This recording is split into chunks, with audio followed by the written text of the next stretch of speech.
오신 분들 주 예수님의 이름으로 환영하고 축복합니다. 하나님 말씀 보겠습니다. 요한복음 5장 16절 보겠습니다. 요한복음 5장 16절.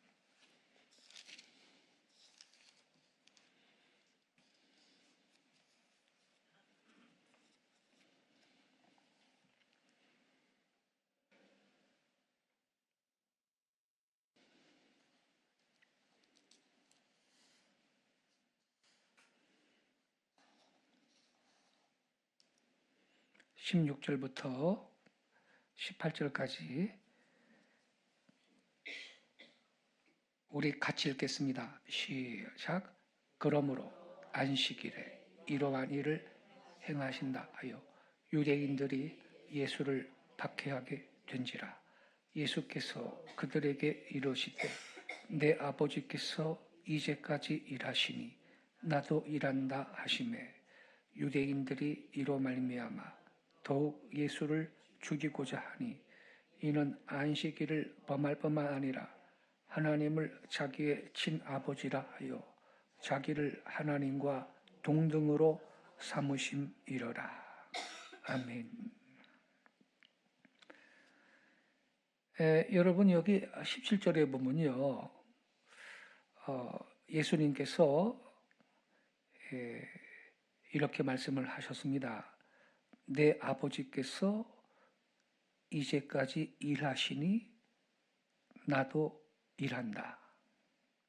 여러분, 우리가 믿는 하나님은요, 천지 만물을 창조하신 하나님이신데, 만물을 창조하신 다음에 관심 끄고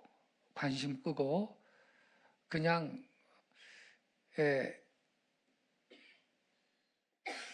너희 멋대로 굴러가도 괜찮다,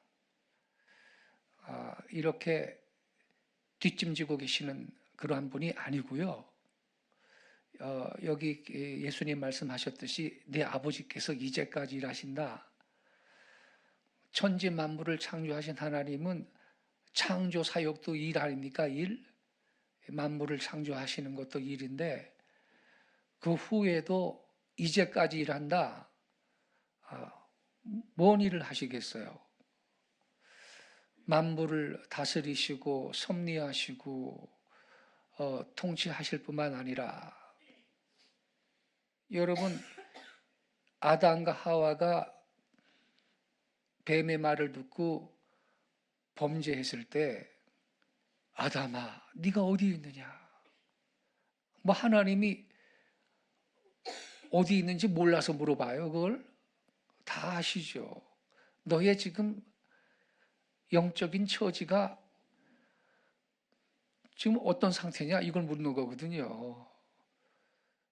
죄 짓고 수치가 드러나니까 무화과 나무에 엮어가지고 수치를 가리고 나무 그늘에 숨었잖아요. 그리고 에덴에서 내쫓을 때 가죽옷을 지어 입히셨다. 그게 일이에요, 일. 가죽옷 지어 입혔다. 가죽옷이 나오려면 양 한 마리를 하나님이 죽인 거거든요. 양이 죄 진 적도 없는데 피를 뚝뚝 흘리면서 아담 앞에서 죽는데, 아이고 하나님, 먹는 날인 정령 죽으리라 그랬는데 죽을 놈은 난데 왜 그래 양을 죽이나요? 아담이 속으로 그렇게 깜짝 놀랐겠지요. 근데 아유, 가죽옷을 만들어 입혀주신 거 아닙니까? 그리고 내쫓았죠.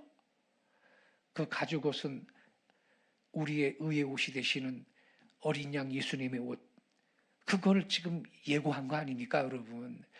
그러니까 아유, 우리 하나님은요, 우주 만물을 창조하신 그것도 일인데 일하셨고, 아담이 범죄하자마자 그때도 가지고 잡아가지고 옷에 입히시고, 이게 벌써 구속사를 시작하시는 거예요. 구속사. 예.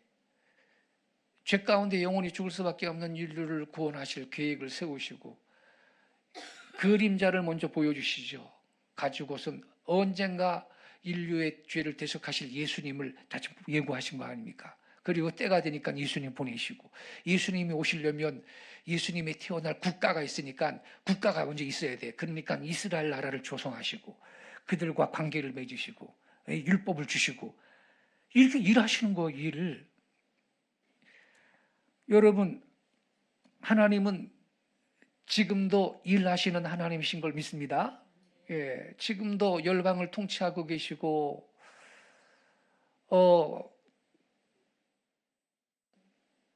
열방의 잃어버린 영혼들을 구원하기 위해서 당신의 종들을 파송하시고 선교사를 파송하시고 교회들을 세우시고 주님이 일하시는 겁니다, 여러분. 예. 근데 예수님이 뭐라 그랬냐면 하나님께서 일하시니 나도 일한다 그랬거든요. 여러분, 하나님이 일하니까 나도 일한다. 이건 여러분 예수님의 삶의 철학이에요. 예. 이게 무슨 뜻이냐면 내가 사는 것은 하나님의 파트너로서 신의 동력자로서 나는 존재한다. 이런 의미인 것입니다. 근데 사실 이거는요, 모든 그리스도인들 한 사람 한 사람이 실천해야 될 삶의 방식인 것입니다. 하나님이 일하시는데 나는 일 안 합니까? 빙동되면 되겠습니까? 주님께서 하시는 그 거룩한 일에 나도 참여하기 원합니다. 날 써주세요. 이렇게 기도하시기 바랍니다. 예수님이 이런 방식으로 사신 겁니다. 하나님이 이제까지 일하시는데 나도 일한다. 여러분, 우리는요, 그리스도인들로서 예수님의 파트너로, 동력자로 그렇게 살아야 될 것입니다. 그럼 예수님의 파트너가 된다는 말이 무슨 뜻이냐? 첫째, 우리 예수님께 자기의 삶을, 자기의 인생을 투자한다라는 뜻입니다. 투자 없이 파트너가 될 수가 없습니다. 투자 없이 동업자가 될 수가 없습니다. 투자 없이 동력자가 될 수가 없습니다. 예수의 파트너가 된다, 이 말은 예수님께 자기의 생을 투자한다라는 의미를 갖습니다. 우리 크리스천을 두 종류로 나눌 수가 있어요. 하나는 신자이고요, 하나는 제자입니다. 신자와 제자의 차이 아시죠? 신자는요, 예수님을 믿는다고 입으로 고백하는 사람이 신자입니다. 그러나 제자는 말로 고백할 뿐만 아니라 행동으로도 고백하는 사람입니다. 즉, 예수님의 파트너, 예수님의 동력자가 되어서 그분께 자기의 삶을 헌신하는 자입니다. 주님이 하시는 일에 제가 참여하겠습니다. 미력하지만 사용해 주세요. 이러한 사람이 제자인 것입니다. 한 부자 청년은요, 예수님한테 와가지고 훌륭한 고백을 했습니다.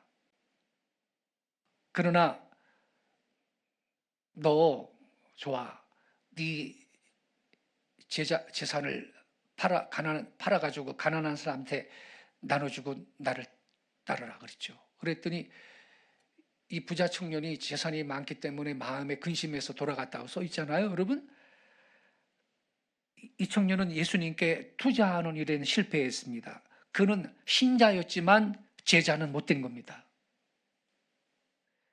예수님은요, 나를 시인하거라 이렇게 말씀하시지 않고요, 나를 따르거라 그럽니다. 곧 따르거라, 이건 뭡니까? 제자가 될 것을 요구하시는 것입니다. 미국에 한인교회가 많죠. 미국 한인교회 열심히 있습니다. 주여 삼창도 하면서 통성기도도 하고 열심히 모이고, 이런 한인교회 모습을 보고 미국 목사님이 한 번은 한인교회 목사님한테 질문을 했습니다. 그 한국 교인들 그 열심히 굉장히 뜨거운데 그 이유가 뭔지 한 가지만 말해주세요. 그랬더니 우리 한국의 목사님이 뭐라고 대답을 했냐면, 당신들은 멤버를, 처치 멤버, 즉 교인 명부에 실려 있는 사람이요, 당신들은 멤버를 크리스천으로 보지만 우리는 정규적인 예배 참석자를 크리스천으로 간주합니다. 그랬어요. 그러자 이 미국인 목사님이 머리를 끄덕이면서 알겠노라 그랬어요. 미국 교인들요, 부활절하고 성탄절만 교회 가면서 자기가 크리스천이라는 인간들이 부지기수입니다. 미국은요, 정규적인 예배 참석 안 하면서 평생 3번만 교회 가는데도 크리스천이라고 자기가 크리스천이라고 생각하는 사람이 많은데, 그 3번이 뭐냐면 그 아기 때 유아 세례 받을 때, 그것도 아기 때요, 유아 세례 받을 때, 그리고 결혼식 때, 그리고 자기 죽어가지고서는 교회 기독교식으로 장례 치를 때 그때 가게 되는데 관안에 들어가가지고요, 세상에. 그러면서 크리스천이라고 생각한다는 거죠. 여러분, 제자의 길은요, 헌신입니다. 헌신. 거기엔 희생이 따르죠. 시간의 희생, 재능의 희생, 물질의 희생이 따르죠. 그래서 신자하고 제자는 달라요, 여러분. 아까 제가 뭐라 그랬죠? 크리스천은 2종류로 나눌 수 있다 그랬죠? 하나는 신자고 하나는 제자다. 신자는 예수님을 믿노라고 말로 고백한다. 그러나 제자는 말로만 고백하는 게 아니라 행동으로 고백하는 사람이다. 즉 예수님의 동력자로 자기의 삶을 주님께 투자한 사람. 그래서 신자와 제자의 차이를 이렇게 정리를 좀 할 수가 있겠어요. 첫째, 신자는 열매가 빈약하고 제자는 풍성히 열매를 맺습니다. 둘째, 신자는요, 자기 한 사람, 자기 혼자의 영혼을 겨우 건지지만 제자는 그리스도를 영화롭게 하며 타인을 건져냅니다. 셋째, 신자는 그리스도인, 그리스도의 사람이라고 불리우기가 다소 쑥스러워. 그러나 제자는 큰 소리로 그는 그리스도인입니다라고 불리울 수 있는 사람입니다. 넷째, 신자는 싼 값을 지불하고요, 제자는 비싼 값을 치르며 삽니다. 이게 제자입니다.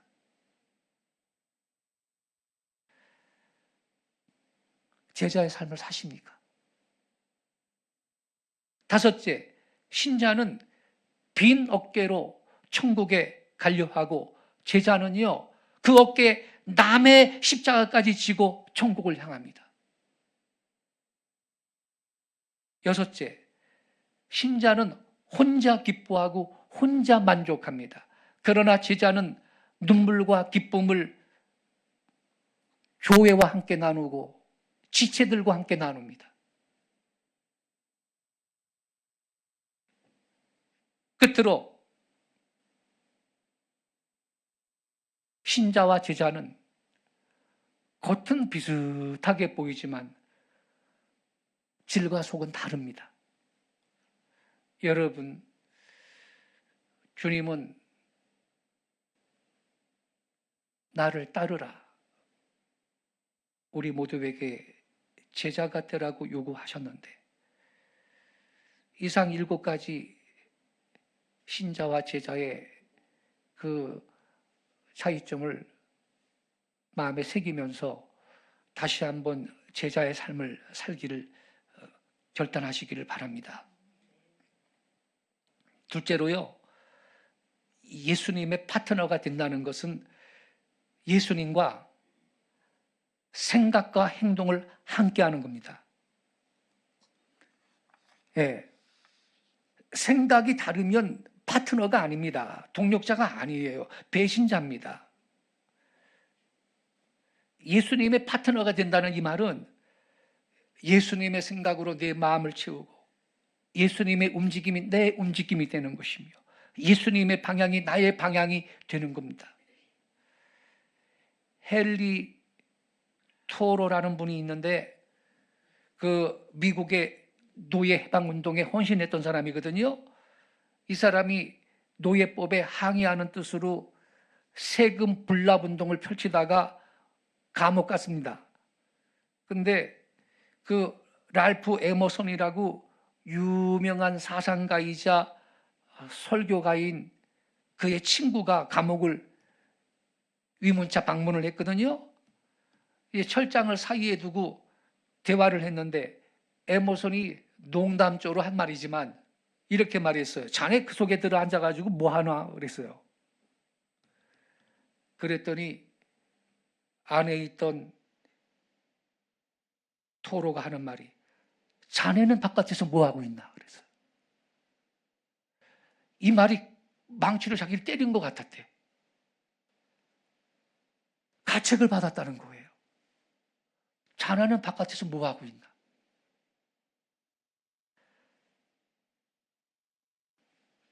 이 사람은 노예 해방 운동을 위해서 운동하다가 감옥 갔거든요. 자네는 바깥에서 뭐 하고 있나. 헌신 없는 자유는 감옥보다 무가치한 것이거든요. 이날 에머슨이 깊이 느낀 게 뭐냐. 사상가라는 존칭을 받고 있는 자기가 진정한 사상가인가? 정말 심오한 사상을 내가 가졌나? 이러한 질문이었고요. 크리스천이란 이름을 가진 자기가 정말로 마음과 몸속에 예수님을 모시고 있는가? 이러한 심각한 반성이었던 것입니다. 여러분, 우리는요, 아까 그랬죠? 신자는 싼 값을 지불하며 살고 제자는 비싼 값을 치르며 산다.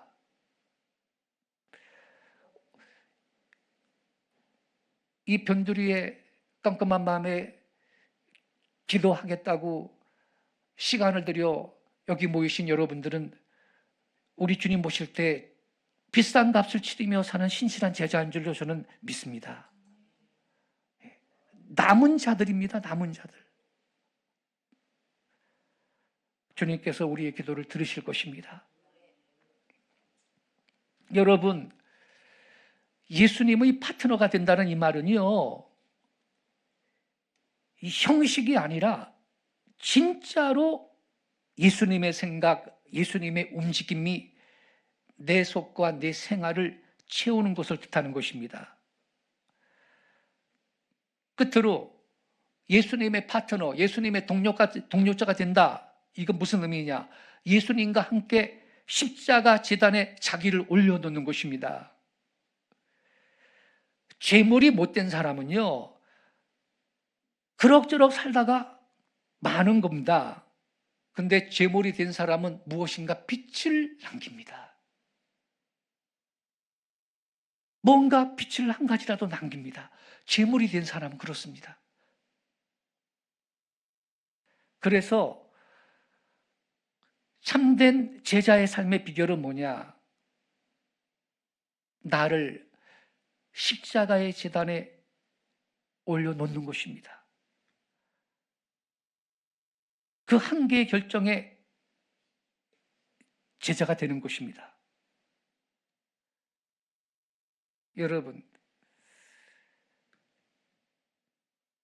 여러분이 만약에 이렇게 고백할 수 있다면 진짜 크리스찬입니다. 첫째, 예수님을 섬기는 것이 내 생애의 사업이다.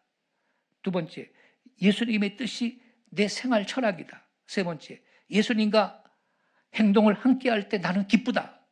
네 번째, 모든 영광은 예수님께 돌리는 것이 내 삶의 보람이다. 여러분,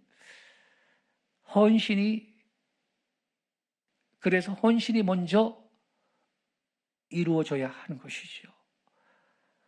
제단에 나를 먼저 올려놔야 행동이 따르는 것이죠.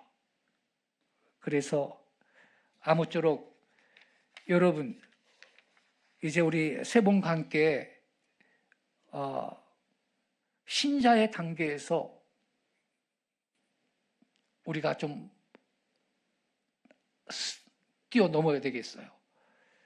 제자의 단계로 뛰어넘고, 그래서 이 열매 맺는 제자로서의 삶을 이 만물의 생명이 움트는 이 계절에 다시 한번 결단을 해서 주님 앞에 영광 돌리고 올 한 해 연말까지 하나님의 목적을 위해 저와 여러분이 귀하게 쓰임받는 제자들이 되실 수 있기를 주 예수님 이름으로 축복합니다. 기도하겠습니다.